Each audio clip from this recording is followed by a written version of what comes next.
Shalom Bapak Ibu Saudara yang dikasihi Tuhan. Bertemu kembali dalam YouTube Theo Sambeka. Dan kesempatan kali ini kita akan mempelajari sedikit mengenai hermeneutika. Secara khusus, hari ini kita akan membahas tentang perumpamaan. Selamat belajar bersama.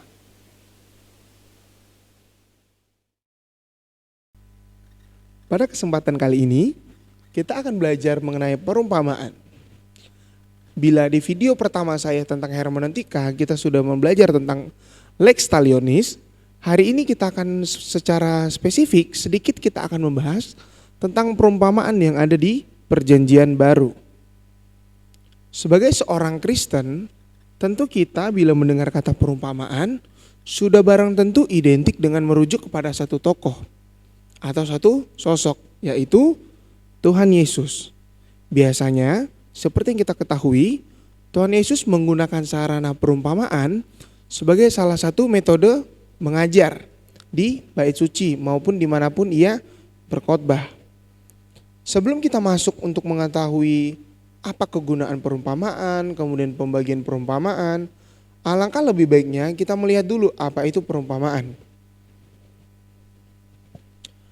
Perumpamaan berasal dari bahasa Yunani, yaitu parabole, yaitu berasal dari akar kata para atau berarti di samping, kemudian balo atau melemparkan. Maka secara harafiah, perumpamaan artinya ialah melempar ke samping. Sekali lagi, secara harafiah, perumpamaan dapat diartikan sebagai melempar ke samping. Nah, perumpamaan adalah alat untuk mempermudah orang mengerti sebuah konsep, sebuah ide, atau gagasan dari sebuah kebenaran. Sekali lagi, arti lain dari perumpamaan ialah alat untuk mempermudah orang mengerti sebuah konsep, ide, atau gagasan dari sebuah kebenaran. Kemudian, setiap perumpamaan itu hanya mengandung satu makna karena ia mengajarkan kebenaran yang umum tentang realita-realita spiritual. Secara gampang, bila kita ingin mempelajari tentang perumpamaan, perumpamaan dapat diartikan ialah cerita mengenai kehidupan sehari-hari yang mengandung nilai-nilai unsur-unsur kerajaan sorga. Berikut kita akan melihat secara singkat ada beberapa pendapat teolog mengenai perumpamaan. Yang pertama kita melihat Adolf Juelicher dan J. Jermais menekankan bahwa perumpamaan hanya memiliki satu nilai, berita atau ajaran saja. Hal ini bisa dianggap benar, tetapi masih ada penolakan karena tidak menutup kemungkinan adanya arti tambahan yang dapat dipertanggungjawabkan dengan metode penafsiran, baik dari konteks maupun dari perumpamaan. Berikut kita melihat pendapat Martin Luther mengenai perumpamaan. Martin Luther mengartikan perumpamaan sebagai mencoba mengubah arah penafsiran Alkitab dengan cara memilih metode eksegesis Alkitabiah yang memperhitungkan latar belakang historis dan struktural gramatikal dari sebuah perumpamaan tersebut. Berikutnya tokoh terkenal lainnya, John Calvin, mengatakan perumpamaan ialah berpendapat bahwa rincian tidak ada kaitannya dengan tujuan pengajaran Yesus dalam perumpamaan yang diberikannya. Calvin menghindari penafsiran perumpamaan secara alegoris, dan John Calvin selalu berusaha untuk mencari pokok utama dari pengajaran perumpamaan itu. Metode penafsiran perumpamaan. Praktis penafsiran alegoris atau semua bagian cerita memiliki arti tersendiri yang telah dipraktekkan sejak masa Agustinus pada abad ke-4 sampai ke-19. Metode alegori sesungguhnya lebih bersifat eisegetis atau penafsiran secara pribadi dari sebuah teks dengan menggunakan ide atau gagasan penafsir tersebut, daripada kita menggunakan eksegetis atau penafsiran sebuah teks dengan menggunakan ide penulis asli atau secara literal. Nah, sejarah singkatnya ialah kita melihat bahwa metode alegori ini sesungguhnya lebih bersifat eksegesis atau lebih bersifat kepada penafsiran pribadi dari sebuah teks dengan menggunakan pola pikir atau gagasan pokok yang didapat oleh pembacanya sendiri, terlebih ketika membaca sebuah teks dan lebih mengesampingkan sisi eksegetisnya atau arti sesungguhnya dari penulis asli.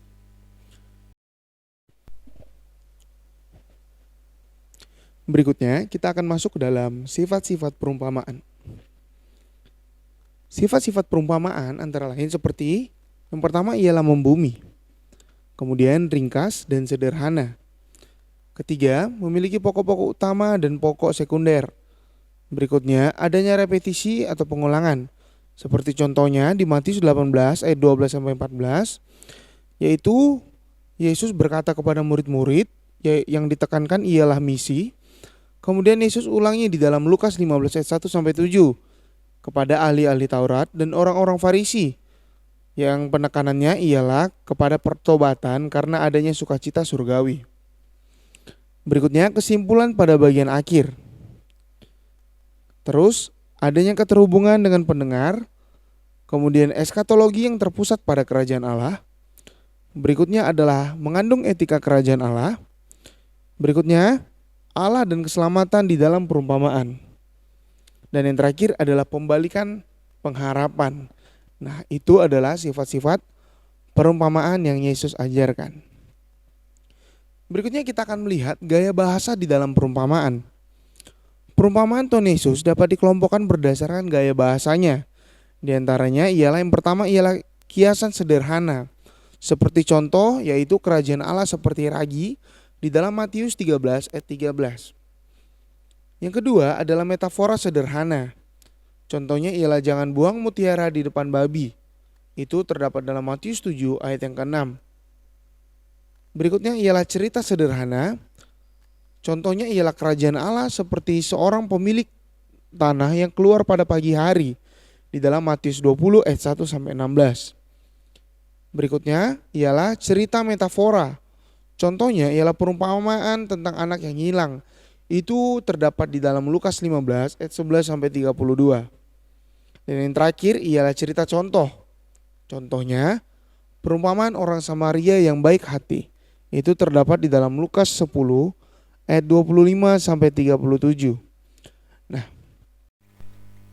berikutnya kita akan melihat klasifikasi perumpamaan. Yang pertama ialah perumpamaan Tuhan Yesus diklasifikasikan dalam beberapa bentuk klasifikasi. Yang pertama ialah perumpamaan 3 poin yang sederhana. Dalam Perjanjian Baru ada 11 perumpamaan yang dapat diklasifikasikan menjadi perumpamaan 3 poin sederhana, di mana 3 peran utama yang dimainkan dalam perumpamaan dan pelajaran penting didapat dari ketiga pemeran utamanya.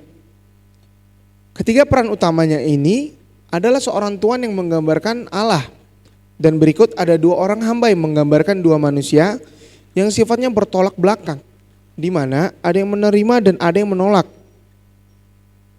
Seperti yang saya sudah gambarkan di dalam tabel dan diagonal yang sudah saya berikan.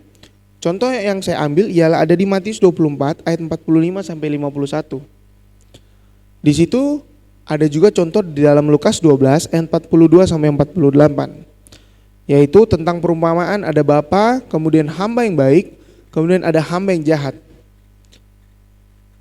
Berikutnya perumpamaan 3 poin yang kompleks atau rumit. Nah, di dalam Perjanjian Baru ada 10 perumpamaan yang dapat diklasifikasikan menjadi perumpamaan 3 poin yang kompleks atau rumit. Di mana dalam perumpamaan ini terdapat pemeran yang banyak dengan struktur yang rumit. Dan ketiga nilai utama dalam perumpamaan tersebut didasarkan pada karakter, perbuatan, dan sifat dari pemeran utamanya. Sehingga kita harus sangat-sangat teliti untuk dapat memahami apa yang dimaksud dari perumpamaan tersebut. Seperti yang sudah saya contohkan ada Matius 18 ayat 23 sampai 25 dan lain sebagainya. Berikut kita akan melihat perumpamaan 2 poin. Nah, dalam Perjanjian Baru ada 9 perumpamaan yang dapat diklasifikasikan menjadi perumpamaan 2 poin, di mana perumpamaan ini hanya memiliki 2 pemeran utama dan hanya mengajarkan 2 kebenaran yang bersifat kontraks atau perbandingan semata. Kita bisa melihat di dalam Matius 7 ayat 24 sampai 27, kemudian Matius 24 ayat 43 sampai 44, dan diagram atau diagonalnya sudah saya berikan di screen Anda. Berikut kita akan melihat perumpamaan 1 poin. Di dalam Perjanjian Baru ada 6 perumpamaan yang dapat diklasifikasikan menjadi perumpamaan 1 poin, di mana perumpamaan tersebut hanya memiliki seorang pemeran dan hanya mengajarkan Satu poin kebenaran saja tanpa perbandingan lainnya. Berarti perumpamaan ini menitik beratkan pada satu penokohan. Seperti contoh diagram yang sudah saya berikan antara tuan dan hamba, kemudian petani dan benih, berikut hakim dan janda. Ayat-ayatnya bisa Bapak Ibu saksikan di screen masing-masing. Berikutnya kita akan melihat sintetis perumpamaan-perumpamaan Tuhan Yesus. Tuhan Yesus menekankan dalam setiap perumpamaannya, Tuhan Yesus selalu menekankan 3 perhatian, 3 tujuan dan penekanan di dalam setiap apa yang disampaikan melalui perumpamaan. Di antaranya yang pertama ialah anugerah dan kebaikan Allah. Seluruh kebenaran dari perumpamaan Tuhan Yesus adalah tentang kerajaan Allah yang berlaku dari sekarang dan masa yang akan datang. Di mana kerajaan Allah mencakup perubahan pribadi dan perubahan sosial, kerajaan surga, kasih, kemurahan Allah, pemerintahan, kedatangan kembali anak Allah, keberadaan di mana kita nanti di akhir nasib dari manusia, serta panggilan dan tuntutan dalam mengikut Tuhan Yesus, bahaya dari ketidaktaatan. Berikutnya kita akan melihat apa yang ditekankan Yesus, yaitu komposisi. Beberapa perumpamaan Yesus mempunyai komposisi yang kompleks. Contohnya ialah perumpamaan tentang penabur, merupakan satu komposisi yang terdiri dari 4 bagian, dan masing-masing bagian memerlukan sebuah penafsiran. Hal yang ditekankan Yesus berikutnya di dalam setiap Yesus menyampaikan perumpamaan ialah tujuan. Perumpamaan-perumpamaan Yesus menunjukkan bahwa Yesus sepenuhnya mengenal keragaman kehidupan manusia. Yesus mengenal petani, Yesus mengenal nelayan, Yesus mengenal tukang bangunan, Yesus mengenal pedagang, hakim di pengadilan, Yesus juga mengetahui cara membangun rumah, serta orang-orang Farisi, pemungut cukai dan lainnya. Karena pengenalan Yesus yang luas ini, maka dia dapat melayani semua strata sosial. Yesus mengajarkan perumpamaan yang mengkomunikasikan pesan keselamatan dengan cara yang jelas dan sederhana lewat pengenalannya. Perumpamaan dibagi atas beberapa bentuk yang akan mempermudah dalam kita menafsirkan. Di antaranya ialah satu, perumpamaan berupa kisah nyata, yaitu perumpamaan yang mengandung ilustrasi dari kehidupan sehari-hari yang dikenal oleh pendengar. Contohnya ialah semua orang melihat bahwa benih tumbuh dengan sendirinya. Itu terdapat di dalam Matius 4 ayat 26 sampai 29. Berikutnya kita melihat perumpamaan berupa cerita. Perumpamaan berupa cerita adalah perumpamaan yang menunjukkan pada satu peristiwa yang terjadi di masa lampau. Sebagai contoh Matius 13 ayat 24 sampai 30, di mana perumpamaan ini menceritakan pengalaman dari seorang petani yang menabur gandum dan kemudian ia mengetahui bahwa musuhnya telah menabur lalang di tempat yang sama. Kehistorisan dari cerita ini tidak dipermasalahkan karena yang penting bukan apakah peristiwa itu benar-benar terjadi atau tidak, tetapi yang penting adalah kebenaran yang terkandung dalam cerita tersebut. Berikutnya kita akan melihat perumpamaan berupa ilustrasi, yaitu perumpamaan yang memperlihatkan contoh-contoh yang harus ditiru atau yang harus dihindari oleh kita, di mana ilustrasi langsung dipusatkan pada karakter dan tingkah laku seseorang. Contohnya perumpamaan seorang Samaria yang baik hati, terdapat di dalam Lukas pasal 10 ayat 30 sampai 37. Kemudian perumpamaan orang kaya yang bodoh itu terdapat di dalam Lukas 12 ayat 16 sampai 21. Berikut kita akan melihat prinsip-prinsip dalam perumpamaan. Prinsip-prinsip perumpamaan ini berhubungan dengan sejarah, tata bahasa dan teologi teks Alkitab aslinya. Prinsip pengeksegesis alam dalam mempelajari perumpamaan, yaitu pengeksegesis harus mengerti konteks historis dari perumpamaan yang meliputi analisa rinci dari keadaan religius, sosial, politik, dan geografis yang dinyatakan di dalam perumpamaan tersebut. Contohnya ialah latar belakang perumpamaan orang Samaria yang baik hati, menuntut pengenalan tentang peraturan religius bagi seorang rohaniawan pada masa itu. Berikutnya kita lihat pengeksegesis harus memberi perhatian kepada literatur dan susunan gramatikal dari perumpamaan, serta juga melihat pendahuluan serta kesimpulan yang berisi tuntutan untuk membantu pengeksegesis dalam menemukan bagian perumpamaan tersebut. Dan yang terakhir ialah pengeksegesis harus memeriksa secara teologis berdasarkan seluruh pengajaran Yesus dan seluruh kitab suci, serta menerjemahkan artinya ke dalam istilah-istilah yang relevan dengan kebutuhan zaman sekarang.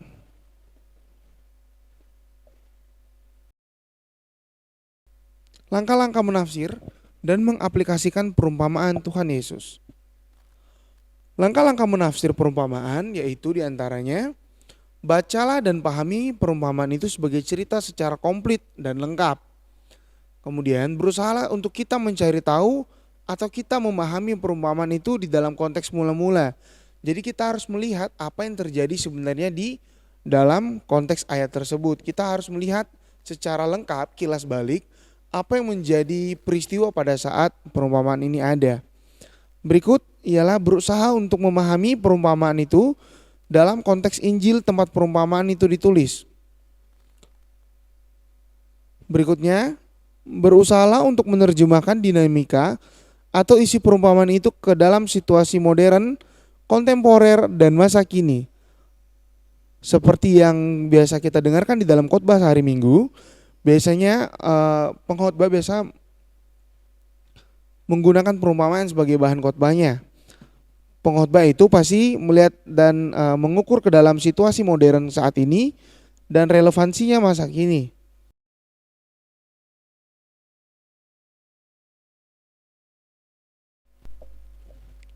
Berikutnya kita akan belajar tentang relevansi dalam menggunakan perumpamaan yang ada, beserta contoh yang akan saya sampaikan. Contoh yang akan saya sampaikan ialah Lukas 12 ayat 35 sampai 48. Sekali lagi, Lukas 12 ayat 35 sampai 48, yaitu tentang kewaspadaan. Bapak Ibu Saudara bisa membaca di rumah. Karena ini ayatnya agak panjang, jadi Bapak Ibu sekali lagi bisa membaca di rumah, kemudian Bapak Ibu bisa melihat bersama setelah membaca. Kita akan melihat hari ini apa yang terjadi pada masa itu. Nah, latar belakang masalah yang ada timbul saat itu ialah perumpamaan tentang ada beberapa model atau beberapa golongan hamba yang sama-sama ditinggal oleh tuan yang sama. Satu hal yang mereka ketahui bahwa suatu saat tuan dari hamba itu akan pulang kembali. Namun mereka sama-sama tidak mengetahui kapan hal itu akan terjadi. Nah, hari ini atau dalam video ini kita akan melihat ada beberapa golongan hamba yang akan kita pelajari, kemudian akan kita lihat contoh praktik perumpamaan yang ada. Perumpamaan hamba yang pertama ialah hamba yang bijaksana dan hamba yang setia untuk berbuat baik. Kita bisa melihat respon yang benar dari hamba yang pertama. Ia adalah hamba yang bersiap-siap jika tuannya datang kembali. Kita bisa lihat di dalam Lukas pasal 12 ayat 42 sampai 43, ayat yang sudah kita baca tadi. Di ayat 43 Yesus mengatakan, berbahagialah hamba yang didapati tuannya melakukan tugasnya itu ketika tuannya itu datang. Itu adalah golongan hamba yang pertama. Dia mempersiapkan dengan baik, dia mengerjakan tugas-tugasnya dengan baik, meskipun dia tidak tahu kapan tuannya itu akan datang kembali suatu saat. Berikutnya ada hamba yang kedua. Hamba kedua ialah golongan hamba yang jahat. Ia kembali kepada perbuatan lamanya. Ayat 45 sampai 46 itu menjawab bagaimana hamba kedua ini berperilaku. Nah, bila kita melihat di dalam kata memukul pada ayat 45, pada konteks aslinya hal ini mengungkapkan bahwa memukul adalah hal yang tidak boleh dilakukan karena itu termasuk tindakan yang melenceng. Kemudian di ayat 46 kita melihat ada kata membunuh. Membunuh ini berarti tuannya akan memisahkan dia, sebagaimana di dalam Yohanes juga Yesus menjelaskan bahwa ranting yang tidak berbuah akan dipisahkan terlebih dibakar. Nah, maksudnya ialah apabila kita melakukan hal yang tidak berkenan, hal yang tidak sebaiknya kita kerjakan di dalam masa penantian akan kedatangan Tuhan kita, yaitu Tuhan Yesus Kristus untuk datang kembali ke dunia, kita akan dipisahkan dengan orang-orang yang setia di dalam menantikan Tuhannya. Terlebih di ayat 45 kita melihat bahwa hamba ini seakan-akan meragukan kedatangan Tuhannya. Nah, terkadang di dalam kehidupan kita pun begitu. Bila dalam masa penantian Yesus datang kembali, terkadang kita melenceng dari ajaran Allah, yaitu setia sampai akhir dan berbuat semena-mena. Terkadang kita melakukan seperti itu. Berikutnya kita akan lihat hamba yang ketiga. Hamba yang ketiga ialah hamba yang mempunyai ciri-ciri yang dapat dikatakan bebal. Hamba ini tahu suatu saat dan kapanpun itu tuannya pasti akan datang kembali.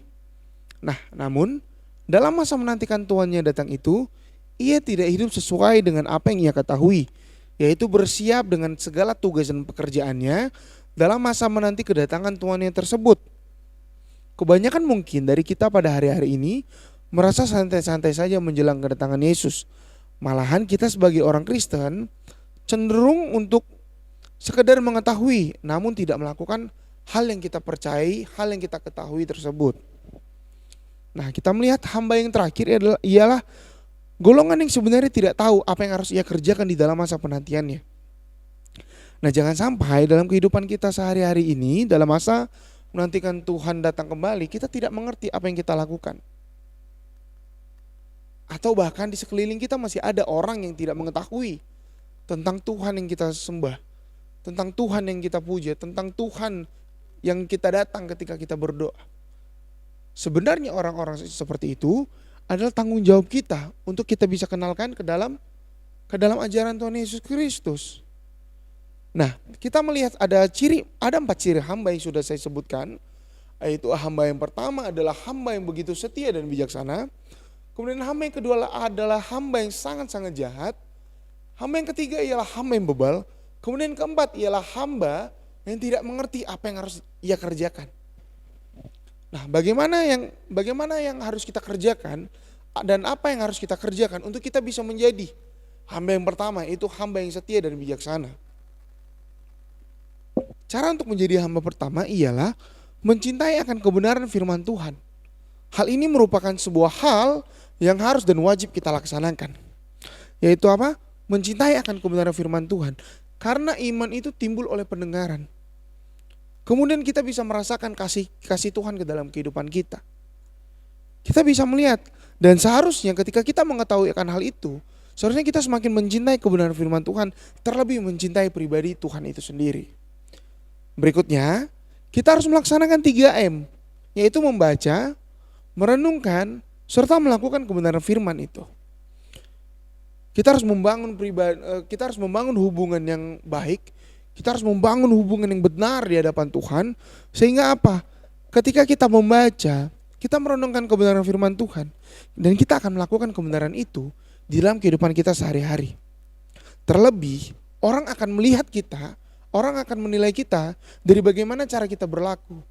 Nah, bagaimana kita yang ingin menjadi golongan hamba pertama ini menyelamatkan golongan hamba yang keempat dengan berlaku sesuai dengan apa? Sesuai dengan kebenaran firman yang Tuhan ajarkan dalam kehidupan kita.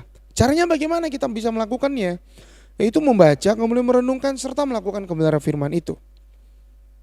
Dan yang terakhir, terkait masalah melakukan kebenaran firman Tuhan, kita bila ingin menjadi golongan hamba yang pertama, kita harus menjadi saksi. Terlebih, kita harus menjadi berkat. Dan kita harus menjadi hamba yang setia dan hamba yang bijaksana di dalam kehidupan kita sehari-hari. Hamba berdoa untuk Bapak Ibu Saudara yang menyaksikan tayangan pembelajaran ini, kita bisa mengetahui hamba yang pertama. Kemudian kita bisa mempraktekkan cara berperilaku hamba yang pertama itu ke dalam kehidupan kita sekarang. Amin.